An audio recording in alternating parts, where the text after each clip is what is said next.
Welcome back to another episode of Let's Talk Music. I'm Garrett of G78 Music, and I'm super excited to have another podcast episode with a couple guests here at Montana State University. This episode is going to be focused on the Game Developers Conference of 2024 this year. We went to San Francisco, and we were able to talk and meet with some of the lead developers and sound designers of the world in video games, cinema, sound, and music composition as well. So now I would like to introduce two of our guests today. Welcome, guys. Kif and Nate, would you guys like to introduce yourselves? Go ahead, buddy. All right. I'm Kif Landek. I am a senior in the music technology department. I focus mostly on sound design and sound implementation, but because we're all students there, it's kind of everything as of right now. But yeah, hopefully we'll leave in this year and explore into the big wide world. So. All right. My name's Nathan Sullivan, also music tech department. Also a senior. I like to focus more on sound design, the asset creation side. And yeah, as Kif said, it's school, so we kind of just do everything. And I'll be turning around and going to Nashville for a master's program at the end of graduation. So super cool. Awesome. Well, we can basically just jump straight into this. The first thing was, I guess you talked a little bit about it, but I'll ask both of you again, like what your current career path is or your aspiring goals. I know you guys are graduating, and Nathan, you're going to Nashville, and that's one of the big music scenes of, here in the United States. So what is it looking like for you guys? Like, what are you guys aspiring to do? Yeah. So the program I was accepted into is a 2-year program. And it's in the same vein of like music technology, but it's a lot more research and technical focused. And the program also has internship opportunities like baked in. So like you are required like as like a class to get an internship. So I'm hoping to find some kind of opportunity internship wise or other while being at the program. And then eventually finding some kind of sound design job in video games specifically. I'd like to, but any kind of sound design job would be. So sound design specifically. So the pipe dream would be if you were to name your position, like give yourself your own position, what would that be called? What would it entail? I guess I would say lead sound design. Again, like I said before, specifically in like the creation. Right now I'm not too like focused on the implementation side with middleware. I'd rather just be like out in the world traveling and just gathering sounds and then just creating them. Foley type stuff. Yeah. Sick. Cool. Kif, what about you? Well, I'm staying in the not Valley per se, but I'm staying in Bozeman for a little while longer after college. I'm working mostly live sound jobs right now as I build up my sound library and my portfolio before kind of leaving out. That is the immediate goal for now. I am definitely very focused on the synthesis side of sound design. Really like that, and kind of as a marrying my original major in music technology. Originally, I came into school as a computer scientist who wanted to kind of double major, and that didn't really work out because it is, just by credit load, there's no matching classes. So are you just majoring in music technology right now? I'm just majoring in music technology Gotcha. now, but kind of the marrying those two interests, I'm really interested in the audio implementation side and writing, kind of bringing back writing code and such. So, I've been hoping to build up a larger library and portfolio of those kind of things in the near future. Sick. So for those of you, the topic that we're talking about is mainly GDC. And so for those of you at home that are listening and have no idea what GDC is the Game Developers Conference. I went into a little bit of detail beforehand, but GDC is the Game Developers Conference. It's an annual event every year.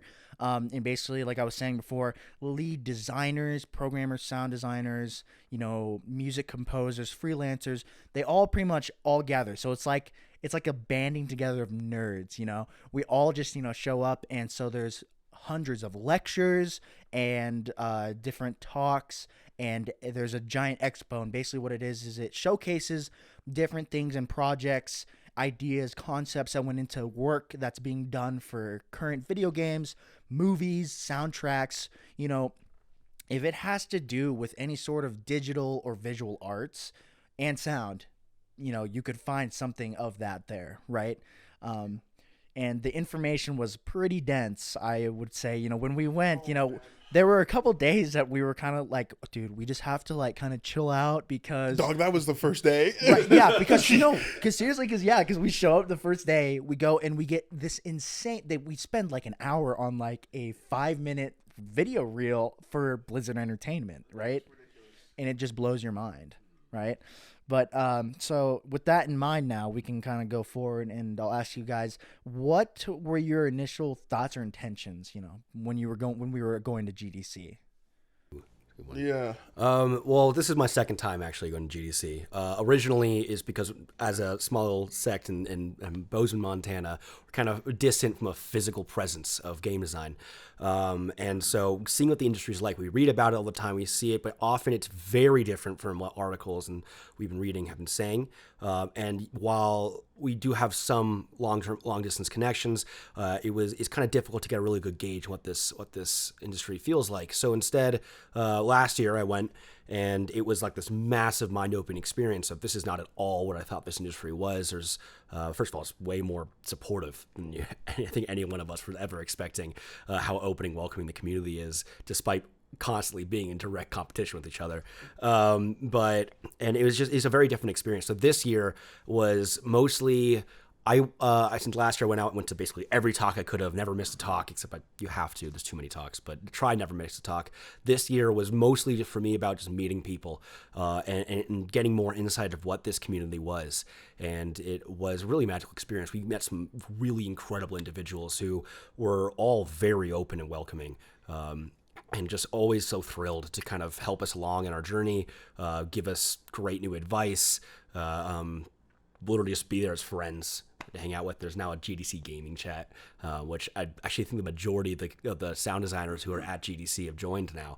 And so I'm just gaming with people who I've looked up to for a majority of my my budding game design wishes and such. And that was my main goal. I feel like if I wanted to go this year, was just meeting some of these people, like actually seeing who is the person behind these incredible sounds for me. But yeah, I mean, I had a pretty similar feeling like you described for your first time. It definitely was like a little different though, because when you went, you would have been a junior, and so you still had some time left for school. My first time going, I'm a senior, like I'm going to be graduating. So I was like, I didn't want to just go to the talks. I definitely wanted to like try to network more. So I feel like my experience was kind of like a mix of both of yours in one. But it was awesome. It was a lot though. You definitely learn a lot, but I mean, it was so fun.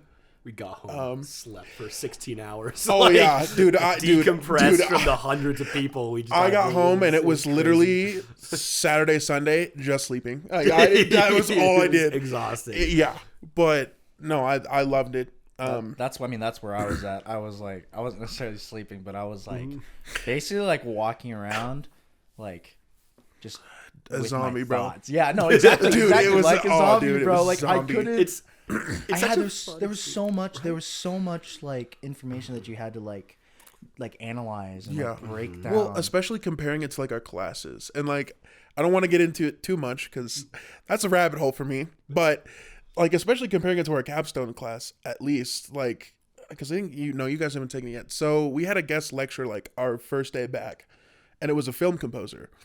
He didn't show any examples. It took 10 minutes to get the WebEx started.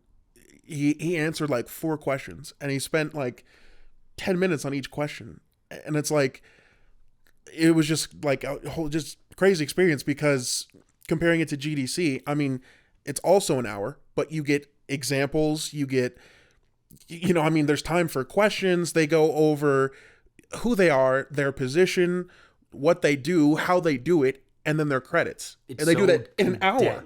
Yeah. Sometimes almost too condensed. No, it is. I'm but sure you guys, I don't remember if you went, but we went to the Gran Turismo talk. Oh my God. Behind there. And I didn't go to that one. Dude, we were shit. scrambling because it's the most interesting information I have ever heard. Just like, oh God. It's just, they're just moving so fast. Yeah. And it's because they have so much information to get through in such a short amount of time. And it's all about recording car sound. Like that's all it was about. Yeah, that was a good example. Like, And it's it crazy. happens in other stuff too. It is they're so condensed and well done. Actually, all the speakers I think we went to did a phenomenal job at structuring their speeches. Oh, yeah. And it is a lot of information, a huge amount, and just it's in one bit. Especially when it's our first real experience being. First real experience seeing what this industry is like in person, like in that community, like knowing about it and seeing it's different. But actually seeing what this industry is like in person, and you're absorbing things so fast, things you have never heard of before, different processes never heard of. You have to just like pick it up as you go along. So it's like 4 times the actual computing power going into that. It's like learning a language, bro. Exactly. It's trying to learn these lectures in a different language. Pretty much, yeah. Because we're green. But it was. Oh man, yeah. So we were it was still back. worth it. It was Like so good. it was still so worth it. Experience. So going off of that, so you guys talked a little about. I guess technically I should probably answer some of these questions too, since I went, right. I'm kind of talking like a mediator, but this is more. What do you think about it, Garrett? Well, technically, yeah. I guess this is like the first podcast that focuses not just on the guests. I guess like because I went too, but I guess for me, my aspiring career path, and I actually discovered this after going to GDC, and I talked to some wonderful people, and that was another thing is like they condense all this information, they go over all these different aspects that are important and that are worthwhile, but on top of that, you can also meet with them one-on-one. So you went to right? I remember you went to a surgery, yeah. didn't you? Yeah. So I got to talk face to face with some people, and so that one of the biggest things to me is like, does it feel real? Can I really connect with it? And by doing that, you have to usually be face to face with someone, right? It's different talking one-on-one with someone versus if you're giving a lecture to 200 aspiring artists or sound designers, right? So like I talked to this person, and I guess I talked to multiple people, but the main thing I came out of it with, it felt like I was going around, like you were saying, it felt like I was going around like with this notepad that's like, what's the right path? How do I get into this? How do I do it correctly? And how do I make basically it being like a journalist, right? Exactly. Right. And so like I was walking around like a zombie with a notepad, basically, right? And so, but basically this guy, he sat me down, he's like put that down. He's like, the thing is, the truth about this industry is there is no path. Right. And that was so real to me. That hit me right at home. There's no path. He said, do what you're good at, what you're passionate about. Do what you're passionate about and be good at it. If you can do that, you'll be happy for the rest of your life, right? Because you won't feel like you have to work for a cent, right? Or like follow this like destined path. Yeah. It kind of just like is. It is. And you're in there or Right. you're not. I was Like, actually in the expo, the Audio Kinetic booth. I had similar advice. I finally, it's the first time everyone always tells you what they did, and it is a path that they took and it worked. But he's in, it's always, we find it so weird because it's like it's so conflicting. You hear it's it all over different. You hear it over and over again from different people, right? Yeah. Basically in different words, and it becomes tedious, right? But basically, like what I came out of it with, because I've been kind of putting things on hold, putting things on pause, because I've been like, well, what do I really want to do? And I think some of the things that were really affecting my choices were like, well, what's realistic? After GDC, that went out the window. Like, I don't care about what's realistic anymore. Yeah. I'm gonna go and do what I'm passionate about. And what I decided after GDC is I want to go and pursue cinema sound. So I want to make soundtracks for movies. I would love to do that. That's really cool. I say it's funny you say that like that too, because that was exactly the experience I had last year. And since I went there, it was very much like I'm not really sure what I want to do specifically, but game design. And then popped in, and then I came home, changed my capstone. Did my capstone last year? Yeah, I changed my capstone on a dime, and instead scared our entire faculty by checking out most of our mics strapping to a car of duct tape, and the recording engine sounds as it went very quickly down. Man just did Redneck Gran Turismo. Redneck Gran Turismo. I mean, but that's kind of the crazy thing. It goes into this next question I'm about to ask. Basically, is like, how different it, it basically flipped your world upside down. As soon as you go to something like this, Game Developers Conference, right? Maybe you go and planning, like originally I planned on maybe doing video game sound design, implementation. Absolutely not. I came back now and it's completely changed what I'm going to do. I'm not going to go to an internship or something like that. That doesn't guarantee a job afterwards. I'm going to stay here. I'm going to take a 5th year. And I'm going to focus on expanding my portfolio and focusing and being good at what I'm passionate about, like what people were telling me to do, right? So with that, I'll ask you guys, what are your plans now as you move on into the industry in the work field after GDC? Yeah, I mean, my position is kind of a little different, like I've already said, because I got a master's program. But I guess like I'll talk about like the direction, because like for me, it like GDC like gave me new passion. Like back, it just kind of like revitalized me and like, oh, this is like confirm like this is what I want to do. So for me, it was video game sound design, like implementation, that kind of thing. And then when I got to GDC, it was like, oh, this asset creation is kind of separate from integration, you know? And also didn't know this at the time, but ambience is included in sound design. I was like, oh, I thought that was more like a music thing, kind of separate. So for me, it was what I want to do is like focus on increasing the quality and like the creation, like how I go about getting and creating the sounds, you know, and then incorporating the other things I've learned, like ambience is a part of sound design. So then working on ambiences and how to do that. And that's kind of like the path I want to go along with going to the master's program. Yeah. Say for me, it's a similar story, I guess. It's my extra year here, just in the Bozeman area. Actually started as a request from my roommates, not wanting to find new people. But so I'm staying here for another year just to, that was ordained for other reasons. But then I kind of got some opportunities for home studio stuff with a friend, and then decided that it was 100% me focused on asset creation, and all my reels, spending all my time doing just a ton of different sound design stuff because it's I mean we did a little bit of that in school and it was fun. I kind of liked it, so I put a tentative sound designer on a focus tentatively because it was fun, but it wasn't me. It didn't feel like it for a lot. And then went to GDC, came back, tried it my own way for a capstone project, and I loved every second of it. Like, just completely was my favorite thing and it at worked. the time. It worked out really well. I was really proud of Honestly, really proud of what came out of that. On a side note, definitely the best capstone presentation there. I'm not gonna lie. I appreciate that. No, like I'm serious though. That, like I was like, holy shit. Like like first of all, I was like, holy cow, this guy just checked out all of our microphones. Good thing I didn't need it. I scared a lot of people with that. Dude, I was like, good thing I didn't need it. But I was like, he's got to do it for a reason. And then I saw the reason. I was like, oh, that is actually sick. How did he do that? Appreciate that, man. No, that seriously. It gave me a real direction. I realized I really, in the right scenarios, if in a much less controlled academic scenario, I really enjoyed sound design, both synthetically, recording on site. I really enjoyed mixing them together, even the down to the file management, everything, and then implementing it. It just loved that project to death. And so this coming year, at least, while I'm kind of logistical side waiting for the curve back up after all the recent layoffs in the industry, I will be spending a lot of my time working on those examples in that portfolio. A lot of sound replacements, implementation reels, and then just massive amounts of asset creation for libraries. Just a ton. Just because it is what I really, really want to do. And then immediately afterward, the next year, I guess, is kind of throw myself at the industry, do what most of our peers we talked to did, which is attack it like a brick wall. You slam your head against a brick wall because eventually he'll let you through. You'll get a little best advice I've gotten from everyone. Very interesting way to go about things, I guess. You keep attacking it, there'll be a chink in the armor. I mean, and that was like what I told you. Like, and even the guy, the Audio Connected, gave me the first real different advice I got. That was sort of everyone's experience. Was they kept trying and couldn't really break in. They got occasional small jobs here and there, but they couldn't really break in. And then finally, one of their friends had a gig for them, or a certain job that was just perfect. It just highlighted them just enough. Then they started generating their own work from that.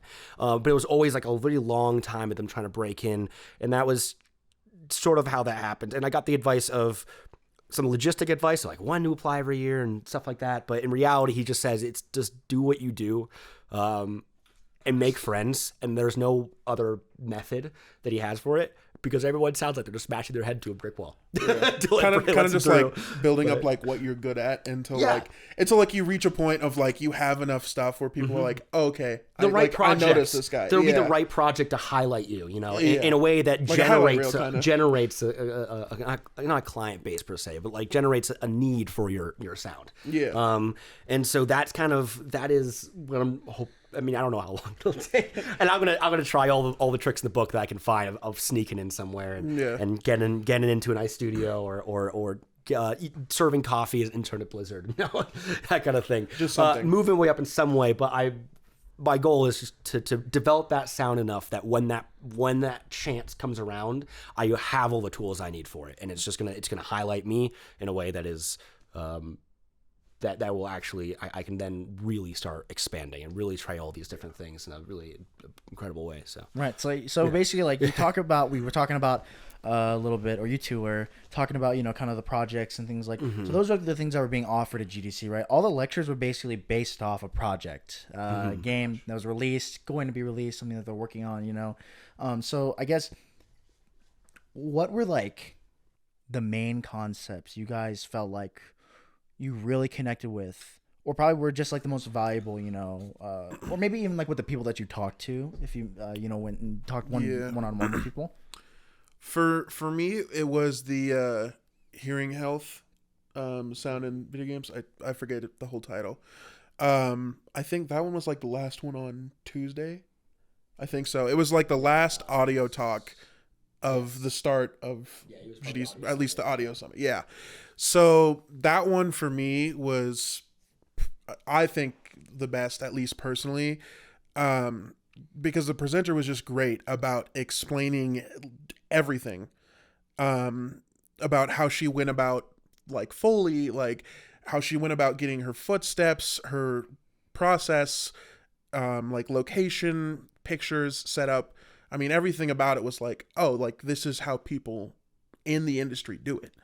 I was actually curious about it. I missed that. Was talk. that the one? Okay, wait. Was that the one with the lady that was like on top of her car?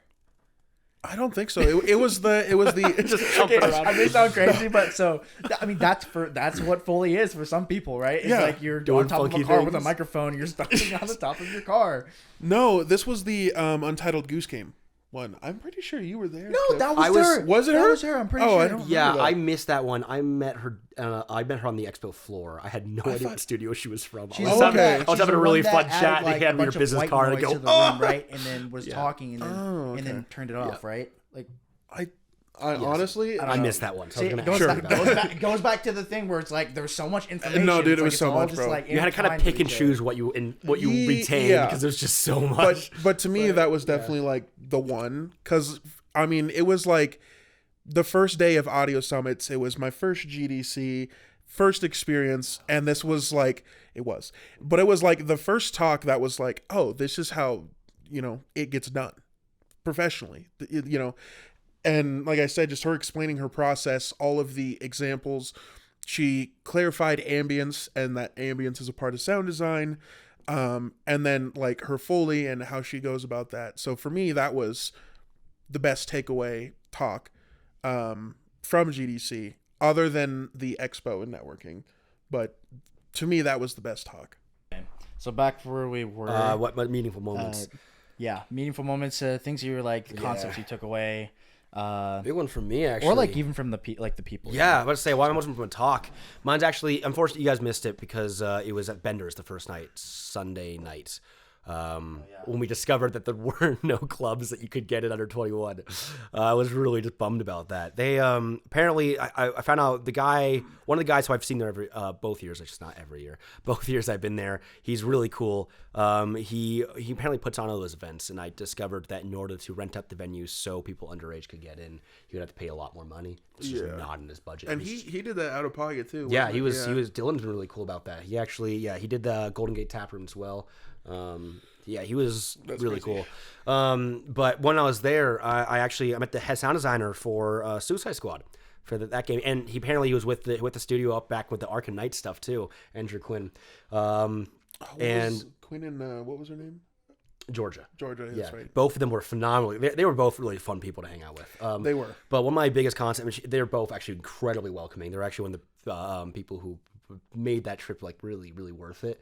But when I was specifically talking about sound design, I asked Andrew Quinn. I asked like. I have often felt almost not guilty per se, but I felt weird about it sometimes. I call it audio hoarding. I'll record just random stuff, and it'll sit in a library, and then it just collects dust, digital dust, you know. It's like you plug in a USB drive, bro, and there's dust on the phone.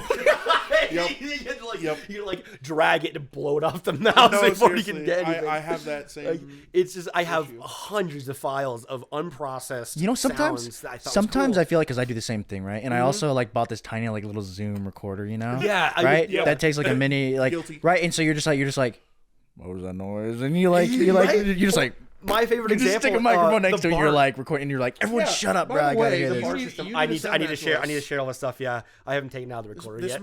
This man This is what I mean. recorded the BART system just out of This is what I mean by nowhere. say collects dust. I don't process it or anything. I just sit. I'm like, that was really cool, and then it's gone. it's- It's in my library. It's gone. Okay, so for those of you at home that like are just like, what are these nerds talking about?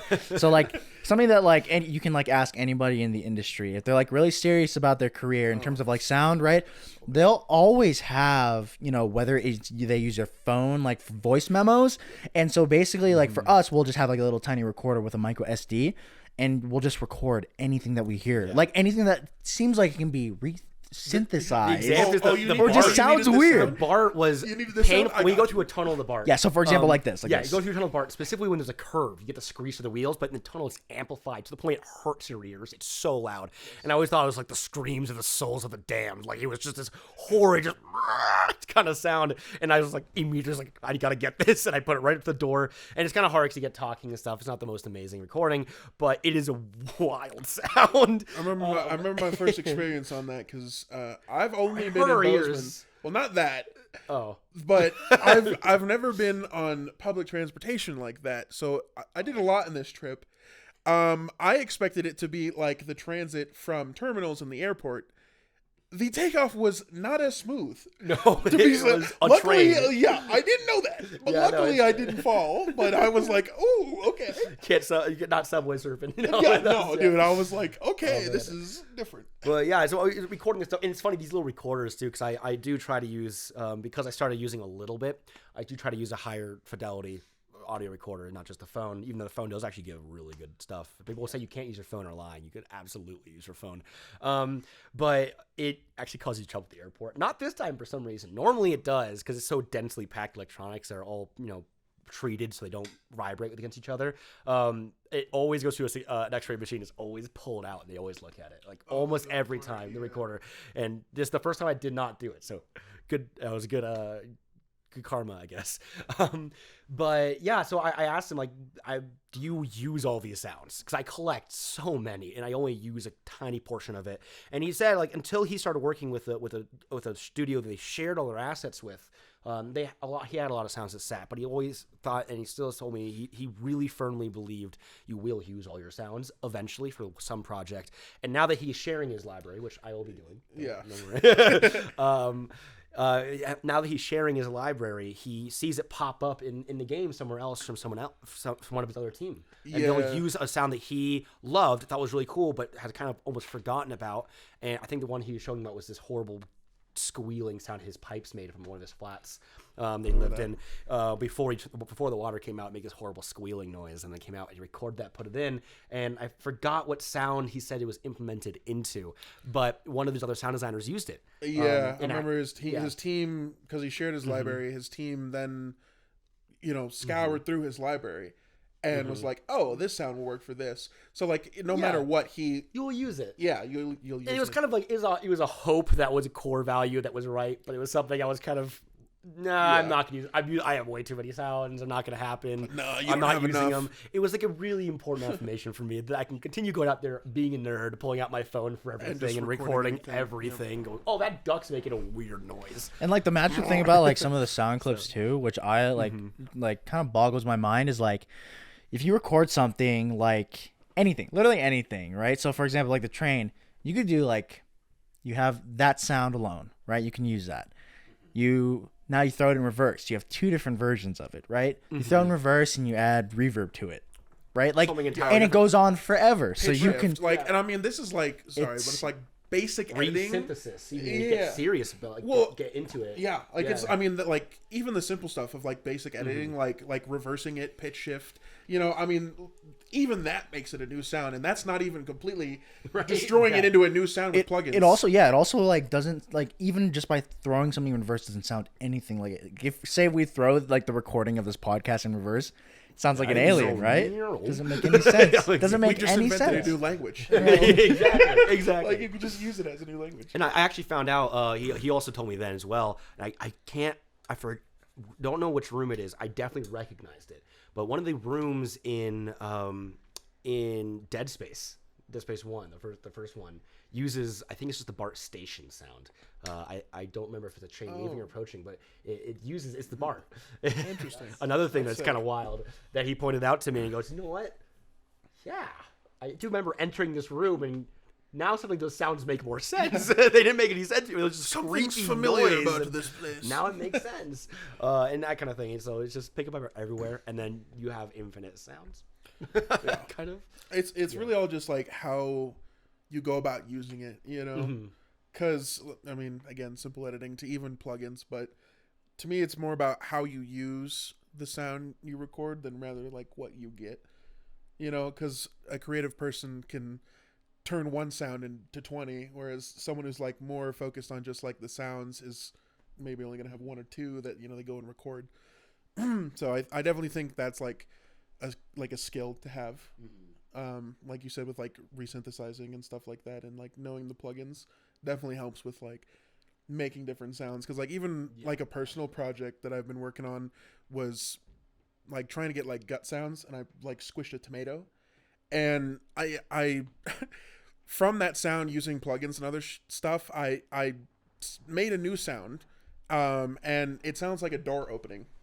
Nice. Yeah, nice. from like the squishing of a tomato, and I'm like, this is not at all what I was like planning to do, because No, I'm like, I want it totally to be gore sounds, you know, and it's a door opening. From So a it's tomato. like from a tomato, exactly.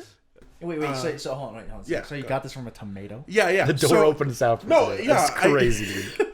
So I'll explain the whole process. So I put my phone, recorded it from my iPhone, in a Ziploc bag, and then I pretty much just like put it up next to a tomato, and then I just crushed the shit out of it with my hand over my sink, and then I used that, processed it with plugins and stuff. Got what I mean, it sounds like a door opening, like a mechanical, like in space, like station kind of wild. door. Yeah, sound. And is then actually and then crazy. from that sound, using roughly the same plugins, just like messing around with different presets and stuff, I got what sounds like to me like a sending message kind of thing, like a telepathic, like sending a message. And then I'm like, oh, well, I could just get like a message received and then a message sent from this. So what I did is I just reversed the sound as well.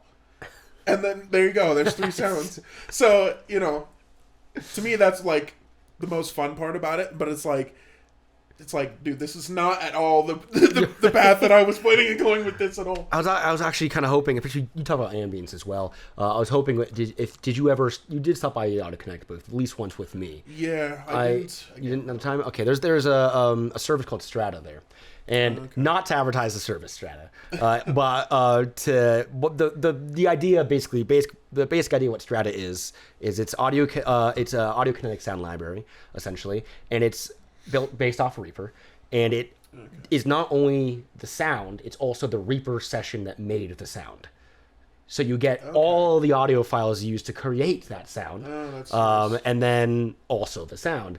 And their big thing that interested me was they have a huge thing about a huge section, a big pack of Strata is their ambient surround ambisonic recordings, Nice. they talk about like backpacking out. They backpack out and be just dead silent for like 4 hours to get a 20-minute recording, because they layer it. They have different layers and such, and it sounds really good. And you can just turn on, let's turn on the crickets, and there they are all around you. Yeah. But also, the crickets were recorded 4 hours after they started, so it's not when that was. But it's really well done in the sense of how it's placed. And I was curious to see if you would check that out. I did not. I was also wondering if you met back up with, I don't remember his name, the guy you were trying to talk to, if you ever met back up with him from Audio Kinetic. Damien. Yeah.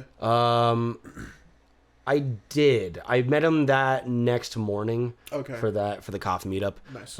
Every morning we had the audio podcast coffee meetup, and it was just all the audio people at GDC crowded around in this horribly acoustic room. Oh yeah. Oh, it sounded really good if you're within 4 feet of a speaker. If you end up watching this, you're a G. Like, it was great to meet you, but that was a terrible space to like talk. You would say one thing. You'd be like, welcome.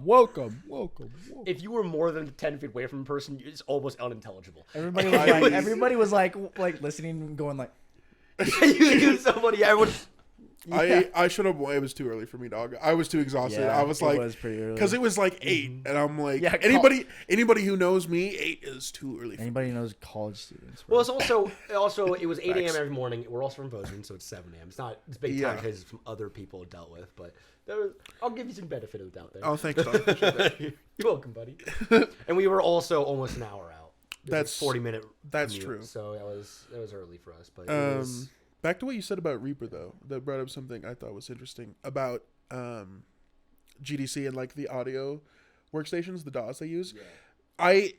I was expecting, like, I don't know what I was expecting. I guess it was just all Pro Tools, but surprisingly, a lot more of the presenters actually used Reaper, which I was like, oh, okay, that's interesting. I wouldn't have expected Reaper, because I feel like Reaper was mentioned or like showed in pictures more than Pro Tools was. Yes. And I feel like there was another DAW that I'm forgetting that was used. Maybe I don't think yeah, I would say I think I saw Cubase, or it was either Nuendo or Cubase. Yeah, they basically. But Reaper was like the more prevalent one, which I thought was interesting. It was, and that was the thing I also found was interesting as well, because I started using Reaper before last year, and it was like affirming my choices of new DAWs when I first came to GDC and everyone's using Reaper.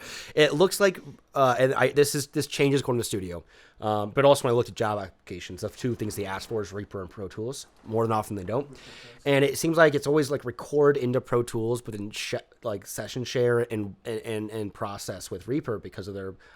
I'm guessing just because most times someone has a talk where they talk about Reaper, they include their batch processing issues, and Reaper has phenomenal batch processing and general batch anything because you can also write scripts for that. So I want to say that's why. That's why. Is it? Yeah. I don't know, but I mean, personally, I use Ableton, but Ableton user, Logic. I know I'm kind of boring that way. I've been moving around a lot last year. And I used to be a very big one. I use Ableton for live looping. Is what I do. Yeah. So I don't know. It was just like I got a MIDI controller, and it came with a free version of Ableton. Right. Yeah. And My so issue was I was already using Logic, so I continued it. I had no compatibility, and I still forced it to work. So I was like, well, we'll just use this, and then when we got through our first basically year in our program, we go through pretty much every DAW that's used in the professional scene. Reason. We don't talk about that. But we hate on Reason. Listen, Reason. I don't even want to get into it. Reason sucks. Anyway, I had a free version of Ableton, and so that's kind of like where I started. And to me, like, I just love the workflow, like the automation. Everything just comes easy to me in Ableton. So that's why I kind of just the one I use. And I mean, I could use Pro Tools enough to record. I'd prefer not to use Pro Tools though. Yeah, but I think in general it seems like kind of the case. Recently, it's been growing on me a ton. I've been learning the keyboard shortcuts. Oh, is it fast? Workflow is quick with that DAW if you can figure that stuff out. But it's taken me a while, and I have to get over a lot of other things. Yeah. Other caveats, but the kind of the last question, which I think is probably one of the bigger ones, was what was impactful. Well, yes. I mean, we were talking about that, but so the final thing that I want to like discuss is, this was, when we went to GDC, I don't know about you guys, but I only met like one or two other students. There was nobody. So I think GDC was great. Don't get me wrong at all. But I think one thing, it is, fairly pricey for like a college student, aspiring, students in the industry, things like that. But despite that, it's one thing that I really was excited to bring back, not only like me personally, but for like the degree itself for music technology at Montana State, that could maybe influence, even bigger to other colleges and things like that, is, how valuable and how amazing, the trip is, and how much insight you get, because, like I was saying before, something that's real, that'll always connect with somebody. They want to hear something real. They want to see something real, something genuine, right? So, and what ends up happening, I feel like in the field is like, or this could go for any degree really, but you end up hearing the same tedious things over and over again. I don't know. It could go anyway, really. The whole kind of like busy work talk kind of thing. Exactly. Yeah, exactly. So, do you think it's important for students, aspiring, individuals that want to work in this industry? Do you think it's important for GDC to go to GDC? And I try to avoid, saying, making yes or no questions, but obviously this is a bigger spectrum in terms of saying yes or no. Absolutely. Right. So like for me, like, yes. Yeah. I mean, yes or no question. Yes. Yeah. I mean, all right. See you guys later. It totally is eye opening, especially for someone who's never been to a convention. But I mean, if you're talking like industry specific, like I definitely think it's worth it. Like even if it's once and you don't go again, I think you should go. Personally, if I ever went back, I'd probably just go to the expo the second time around.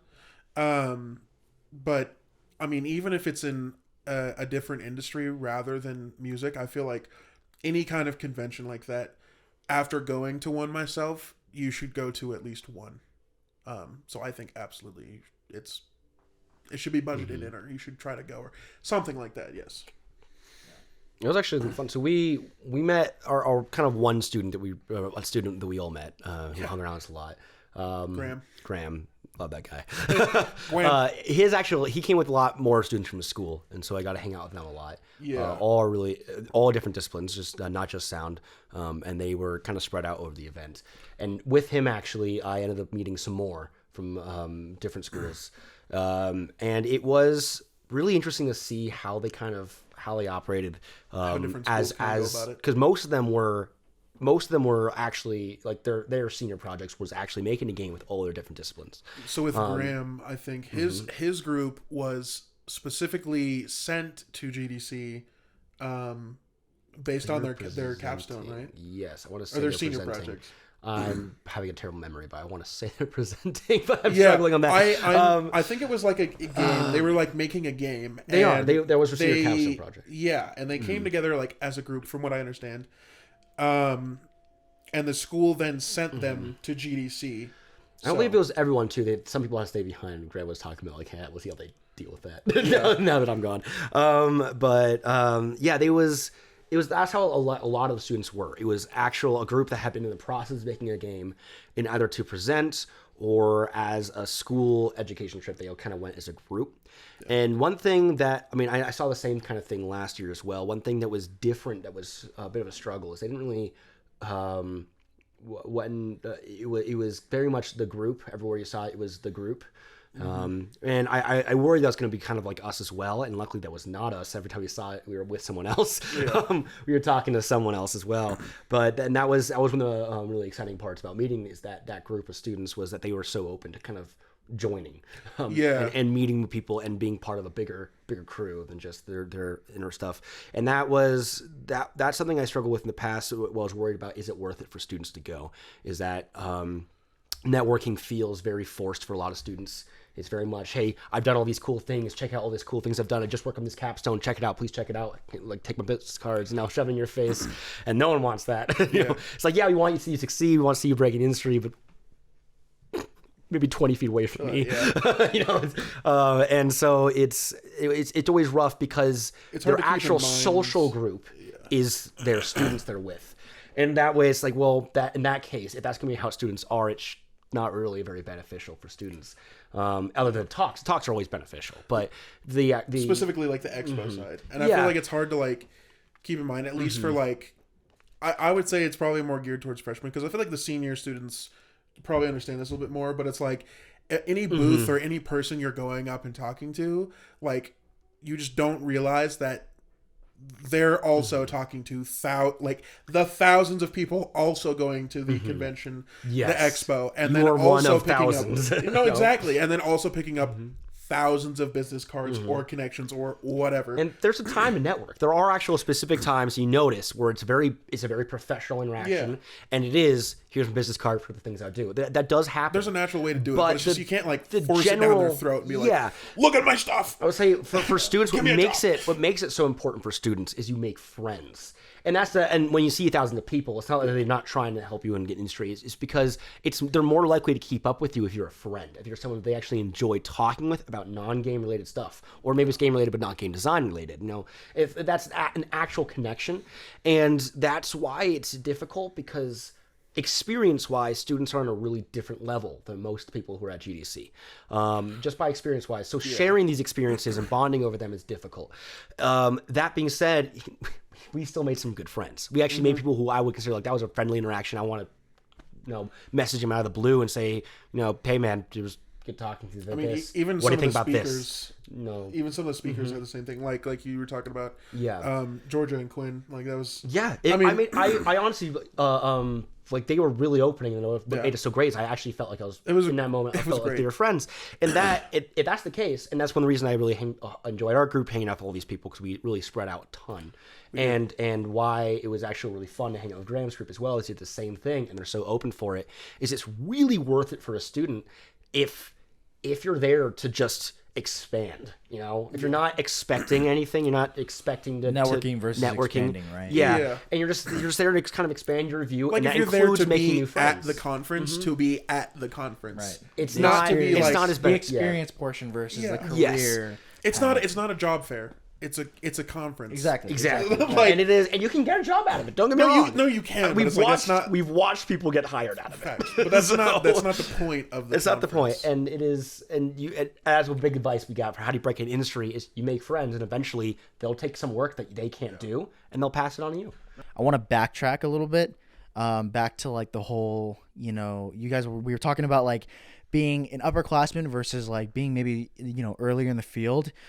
Thing is so like at Montana State School of Music Technology degree, we don't allow, even freshmen, we don't allow them into the actual studios with the real gear.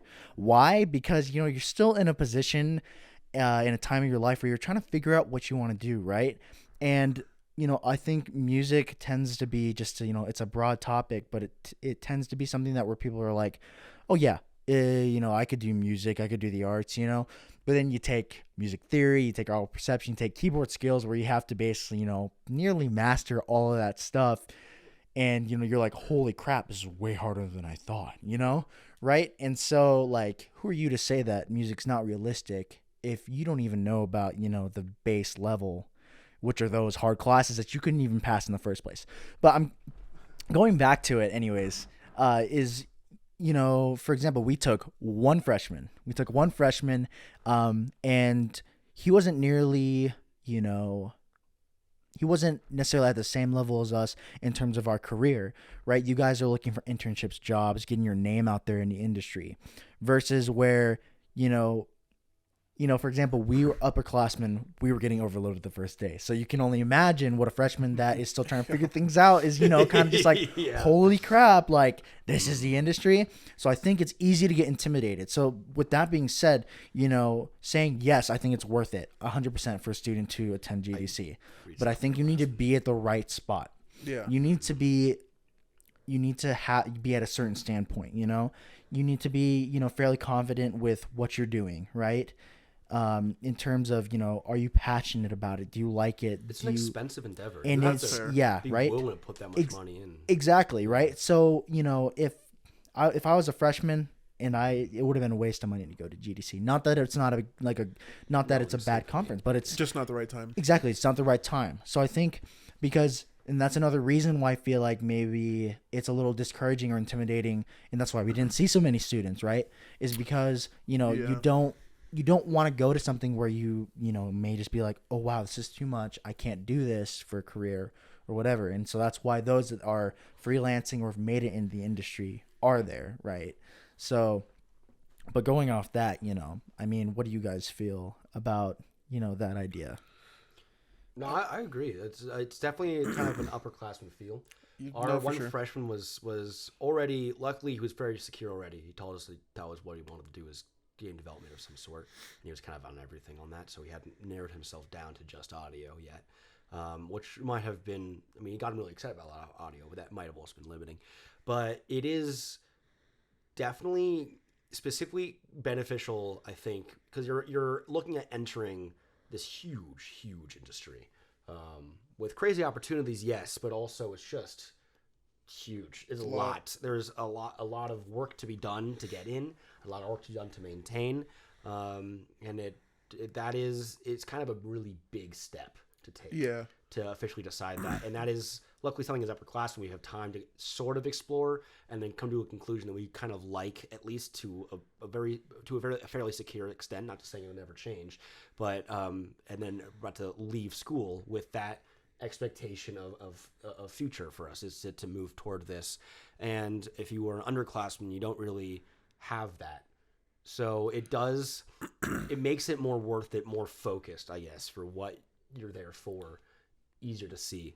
Yeah. I was there for audio. I saw that, and it helped me narrow down audio. But I was there for audio, kind of thing. Yeah. I guess for me, it's like my answer is like a little more situational. Like on like the younger person, like for me, it's like I would assume they're going with the group, so like I feel like that helps with like it not being like as much or as intimidating, right. And then also like any kind of like like specifically like financial support, so like if that person isn't incurring as much of a cost like personal, then I feel like it's not as intimidating. It's more of like a chance missed. You know what I'm saying? Right. For that person, I get what you're saying, that like they're like young and like super green, but I feel like either way, it's something they should do. Because at least personally, I definitely would have liked to have known like the industry standard of like this is pretty much how it's done, and then use that knowledge and then carry it through my college career, rather than it kind of being the opposite way. Especially with like, and I mean our situation again is unique, because it's the only tech program in Montana, at least that I know of. It's a very rare degree to find. Yeah, exactly. Sure. So things elsewhere, but so it's like this. heavy in academics. Like our one point in our program is Jeremiah. Like he's the only person who's in the business and then teaches about it, whereas every other professor in our program has been in school pretty much their entire career and then turn around and then teaches that. And he specifically band studio recording and or ADR specifically, ADR and live sound. So. Yeah. And it's not to say like the professors don't know what they're talking about. It's just that like it's just different, and it's like I would have rather been exposed to basically what Jared talks about my like first year here, then been set like, okay, this is what I want to do or not. I would have rather known that beforehand, because honestly I would have probably gone to a different undergrad school. Like I probably would have gone to Belmont, where I'm going to get my master's. So for me, I would have liked to have like had a more clear kind of like, I guess, focus on what the industry is, rather than like it just been academics and then, oh, this is how it's done. But again, our situation is unique because it's Montana, and it's like I said, it's the only music tech program I know of in the state. So, but for sure. And so I think we talked about a lot of great things on this episode, and especially for like, I almost feel like it's not necessarily our responsibility, but we almost have a duty as upperclassmen, to look out for our peers, and look for those that, are aspiring, and maybe at a lower level than us. So I think, part of that aspect that we were talking about in terms of like being able to be exposed to some of those experiences that you were talking about, Nate, was, that's almost like we can provide that aspect, Yeah. Right. Mm-hmm. So with that being said, I mean, I'm sure you guys want to thank GDC, but huge thank you to GDC, everyone, every person. It was an incredible experience, and I'm super excited to share content like this and the podcast with other students and people that I feel like will be the future of the industry. So huge thanks to them, and I want to thank the guests today. It was fun going on the trip with you guys. Yeah. Super fun, and I know I'm gonna be going back next year, but Nice. for sure. But thank you guys for being on today's podcast. Thank you and for having us. Yeah, thanks for the invite. absolutely.